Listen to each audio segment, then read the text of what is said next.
me to be here with you to stand with striking Starbucks workers who are telling this company they are sick and tired of corporate greed and sick and tired of union busting. That's right.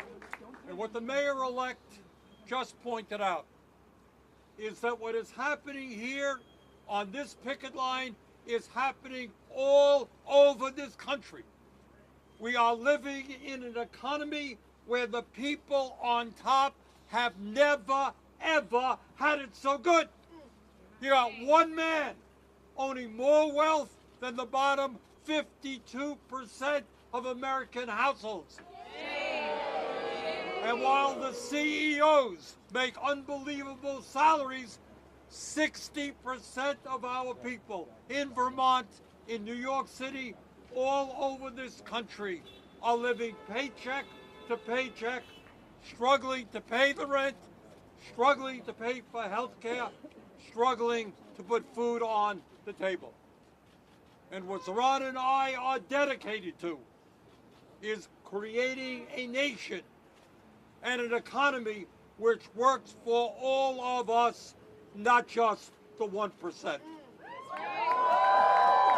So I just want to thank the Starbucks workers for their courage here and around this country.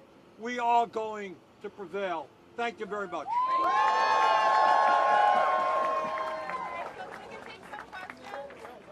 Senator, just before we take a question, since I know we have some friends here with us, if we can first have a round of applause for the Starbucks workers themselves.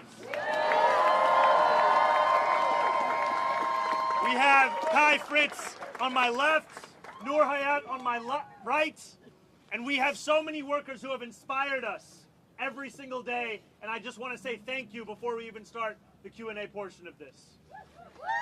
And Senator, do you want to see Chuck Schumer stay in power in the Senate? Right now, what we're here to say that we are standing with Starbucks workers, and we're going to create an economy that works for all. And I'm proud to say that all over this country, we're seeing candidates doing exactly what the mayor-elect did here. They are running campaigns based on the grassroots. They're mobilizing volunteers. They're standing up to the oligarchy. And in fact, we are going to change this country. Senator Sanders.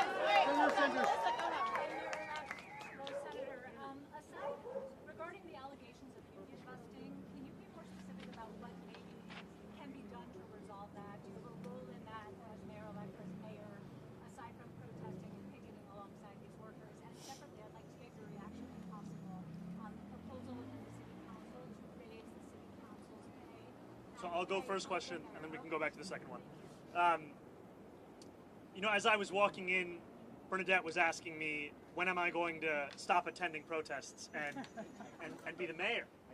And I said, technically January 1st, I will be the mayor.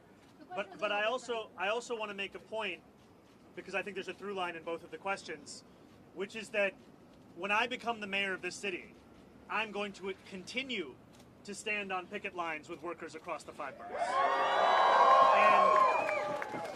And I've said this to many of the unions that are here today, many of the rank and file, which is that we want to build an administration that is characterized by being there for workers every single step of the way. And sometimes in the fight for decency and dignity that workers are waging, their voices are drowned out. And when you are the mayor of New York City, you have with that a platform where you can speak about the hundreds of times that Starbucks has violated labor laws.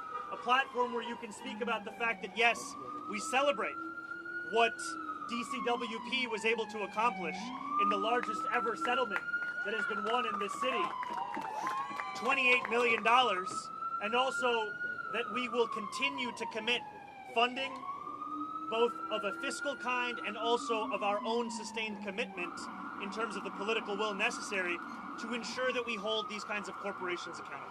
A quick question for both of you. Sorry, she just lost us.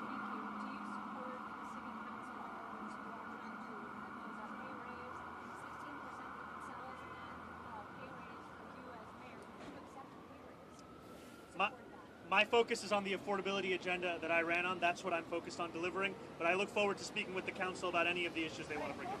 Speaking of the affordability agenda, over the weekend, President Trump called himself the affordability president and he said this on Truth Social in all caps. He said he's lowered drug prices to levels never seen before. Do both of you see your stamp on that, and do you think he is the affordability president?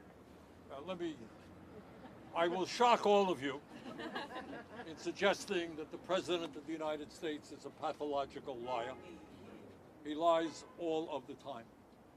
And to tell the people of New York City and Vermont that you are the affordability president at a time when legislation that you have passed will be responsible, if we don't change it, in raising health care premiums for people on the Affordable Care Act on average, doubling, in some cases tripling and quadrupling. So maybe Trump should go out to those people who are going to see a doubling or tripling in their premiums and explain to them how he is the affordable president. Not to mention that his tariffs all over this country have driven prices clearly up. And I would say that our focus is less on who is described as what and more that we actually deliver for the people of this city. And that is something that I have so appreciated in speaking with Senator Sanders, is the focus always has to come back to working people. And when you ask these Starbucks workers what the consequences are of a company that refuses to schedule them with any predictability, of a company that refuses to pay them a wage that they can actually afford to live in this city, it is that they do not know if they can call themselves New Yorkers any longer. And I am tired of walking into buildings in this city, meeting the workers there, asking them how long their commute was, and hearing that they in fact live in New Jersey. They live in Pennsylvania. They live in places that they can afford the rent, they can afford the mortgage. That place has to become New York City once again.